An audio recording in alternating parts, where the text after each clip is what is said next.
नमस्कार मित्रों, history research point में आप सभी का स्वागत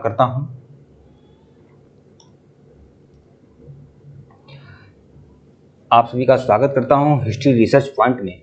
और कक्षा 6 की पुस्तक है हमारे अतीत और उसका चैप्टर 1 क्या, कब और कहां और कैसे।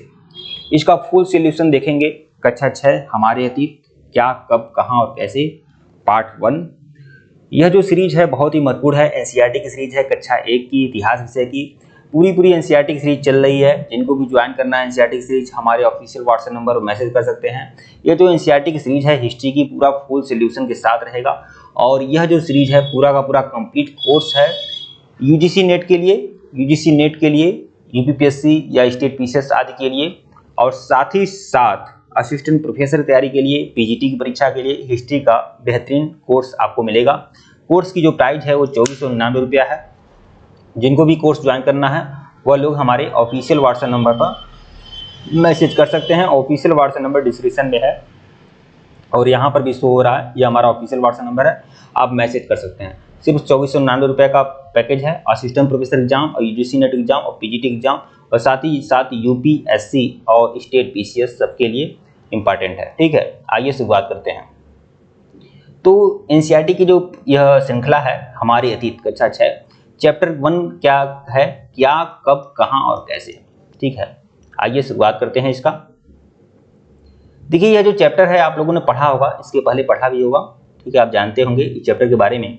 इस चैप्टर में यह बताया गया है कि हमारे जो इतिहास में, देखिए इतिहास में है क्या, यही न है कि कोई घटना या कोई घटना कब घटित हुई, कैसे घटित हुई। तो क्या, कब, कहां और कैसे, ये जो महत्वपूर्ण बिंदु हैं ये इतिहास के बहुत महत्व रखते हैं।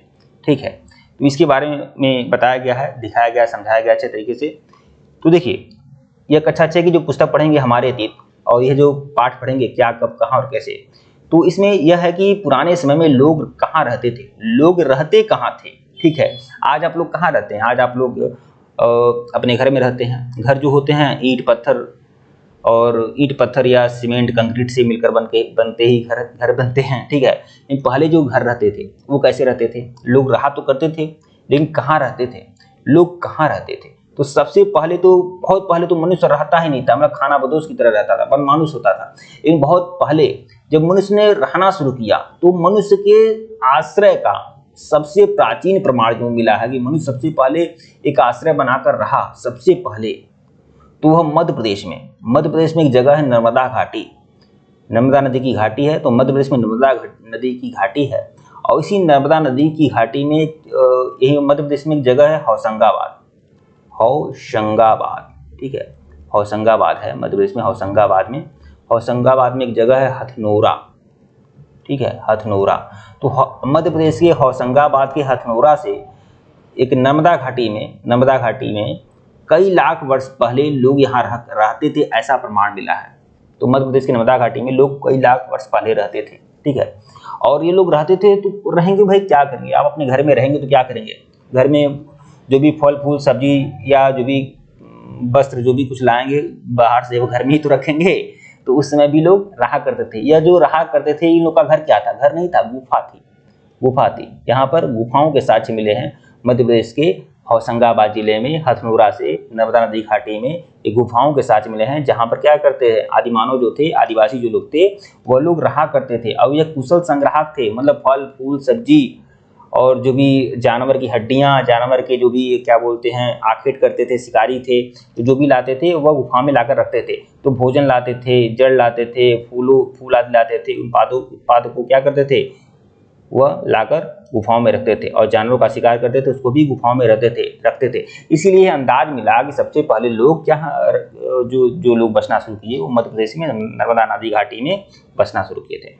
अब देखिए, अब दूसरा है कि बहुत पहले एक जगह है उत्तर पश्चिम उत्तर में, भारत का जो मैप आप देखेंगे तो एक जगह है सुलेमान व कृथर पहाड़ी। यह जो सुलेमान व कृथर पहाड़ी है यह हिमालय जो महान हिमालय है, तो महान हिमालय का ही पश्चिमी विस्तार है। हालांकि अब यह जो सुलेमान व कृथर पहाड़ी है पाकिस्तान में पड़ता है।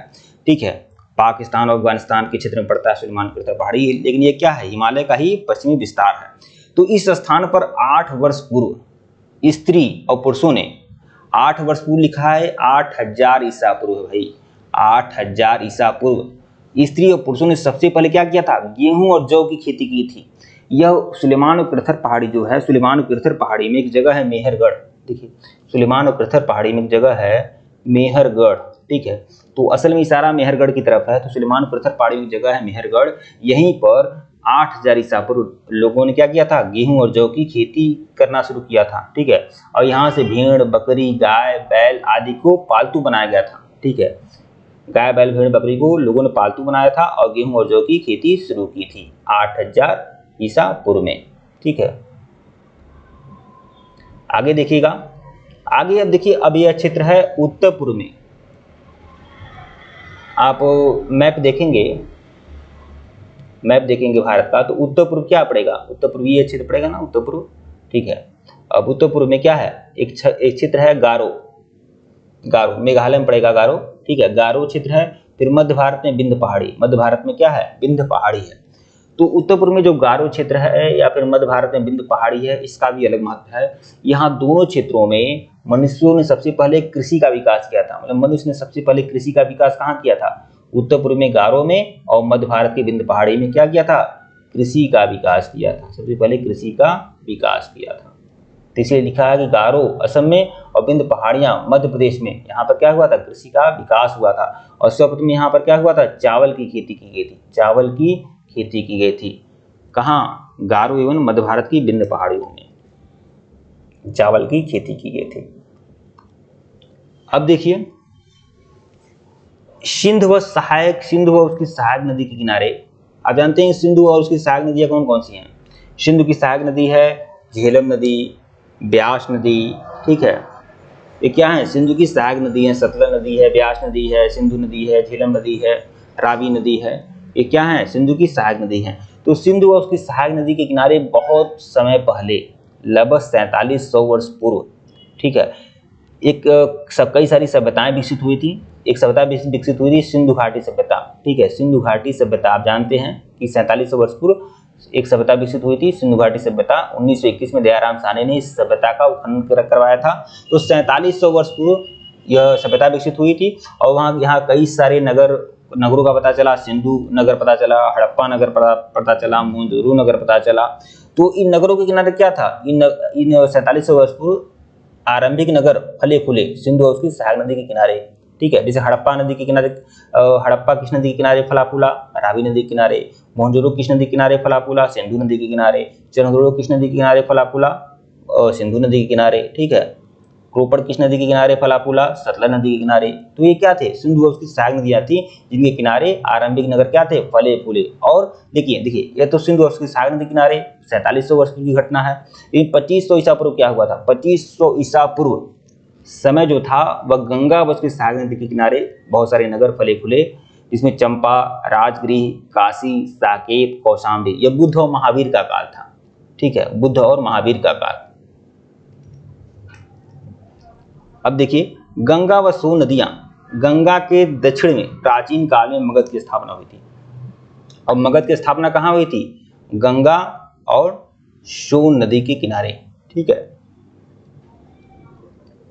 एक और बात है कि हमारे देश का नाम क्या है, इस चैप्टर में है हमारे देश का नाम क्या है। आप बताइए क्या नाम है। आप जानते हैं हमारे देश को क्या कहा जाता है, भारत कहा जाता है, इंडिया कहा जाता है, हिंदुस्तान कहा जाता है। तो इसके शाब्दिक अर्थ पर चर्चा करेंगे। इंडिया शब्द इंडस से मिलकर बना है, जिसे संस्कृत में क्या कहा जाता है, सिंधु कहा जाता है। ईरान और यूनान वासियों ने, ईरान और यूनान के जो लोग थे, उन्होंने सिंधु को क्या कहा, हिंदोस कहा। देखिए ईरानी और यूनानी जो लोग थे वह स को ह कहते थे, सब क्या कहते थे, ह कहते थे, इसलिए वह सिंधु को क्या किए, हिंदोस बोले या इंडोस कहे। तो इस नदी के पूर्व में जो भूमि थी उसे क्या कहा, इंडिया इन्होंने कहा, ठीक है। तो इसलिए यहाँ से ईरानियों यूनानियों ने इस देश को क्या बोला, इंडिया बोला, ठीक है। भारत, अब इस देश का नाम भारत क्यों पड़ा, तो भारत नाम का प्रयोग उत्तर पश्चिम में रहने वाले लोगों के एक समूह के लिए किया जाता था, जिसका वर्णन ऋग्वेद में मिलता है। ऋग्वेद में एक जन का उल्लेख है, भरत जन का उल्लेख है। तो वैसा माना जाता है कि भरत जन के नाम पर इस देश का नाम क्या पड़ा, भारत पड़ा। ठीक है, यहाँ है कि अतीत के बारे में कैसे जान सकते हैं, मतलब इतिहास के बारे में कैसे जान सकते हैं। तो आप बताइए कैसे जानेंगे इतिहास के बारे में? पांडुलिपियों के माध्यम से जानेंगे। ठीक है, पांडुलिपियों के माध्यम से जानेंगे। हालांकि इतिहास जानने के लिए बहुत कुछ है, लेकिन यहाँ पांडुलिपि की बातें की गई हैं, तो पहले पांडुलिपि को हम लोग समझ लेते हैं कि अतीत को हम कैसे जानेंगे, पांडुलिपियों से जानेंगे। ये पांडुलिपियों का मतलब क्या होता है? जो हाथ से लिखी गई हो। जैसे आप कोई नोट्स अपना लिख रहे हैं, अपने बना रहे हैं, वो क्या है? पांडुलिपि है। ठीक है, पांडुलिपि ये पुस्तक हाथ से लिखी होती थी। ठीक है, और यह हाथ से लिखी होती थी, तो उसमें तो कागज होता नहीं था, तो किससे लिखा जाता था? ताड़ के पत्तों पर लिखा जाता था, और भुज के पेड़ की छाल पर भी ताड़ के पत्तों पर लिखा जाता था। और भुर्ज एक पौधा होता था, वृक्ष होता था, जो कहाँ मिलता था? हिमालय पर होता है। ठीक है, अब इसके पत्तों पर भी लिखा जाता था, छाल पर। ठीक है, जिसे भोजपत्र पर लिखा जाता था। अंग्रेजी में इसके लिए मैन्यूस्क्रिप्ट, जिसे पांडुलिपि को क्या बोला गया अंग्रेजी में? मैन्यूस्क्रिप्ट कहा गया है। शब्द लैटिन से मेनू, जिसका अर्थ होता है हाथ। ठीक है, धार्मिक मान्यता, व्यवहार, राजाओं के जीवन। अच्छा, मैन्यूस्क्रिप्ट में क्या होता था? पांडुलिपि में क्या होता था? धार्मिक मान्यताओं के बारे में लिखा जाता था, राजाओं के जीवन के बारे में लिखा जाता था, औषधियों के बारे में, विज्ञान आदि के बारे में चर्चा की जाती थी।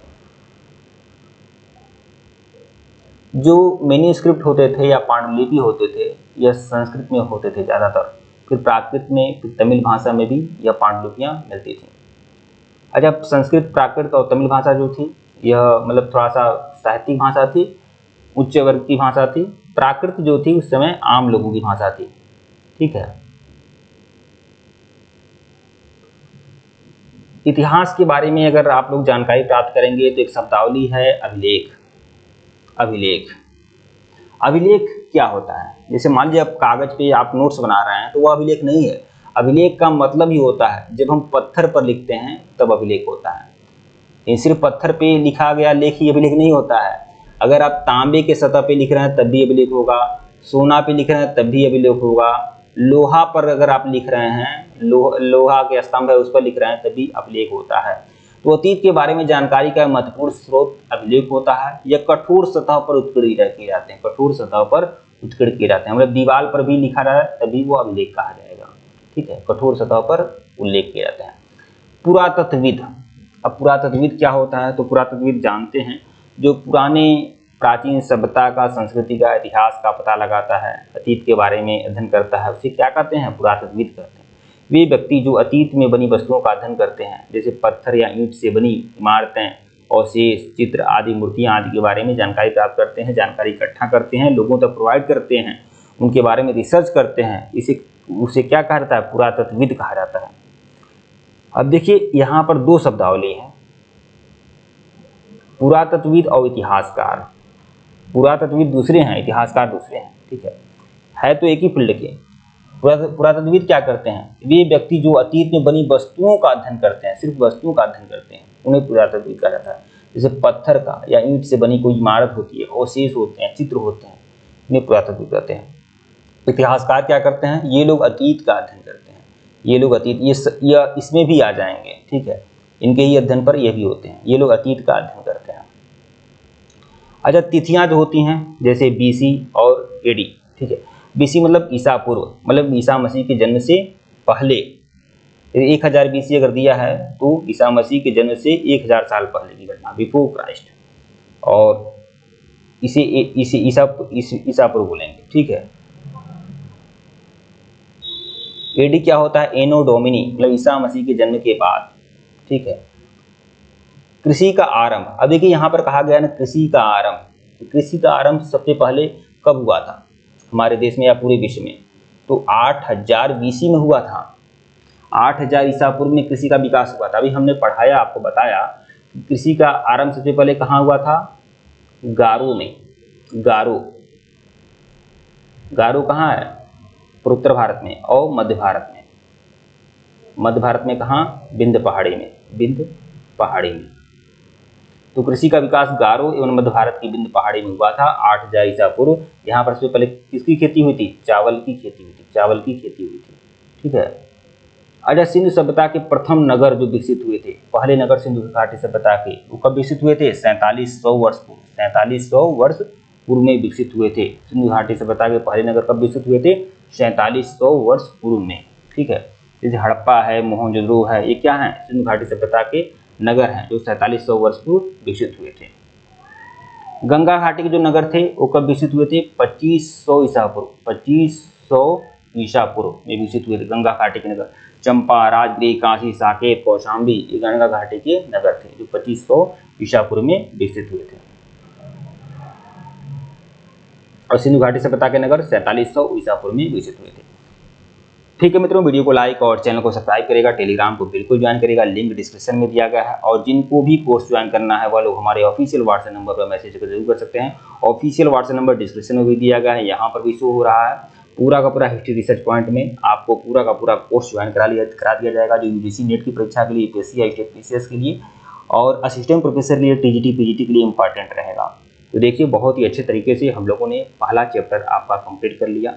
ठीक है मित्रों, धन्यवाद आप लोग को।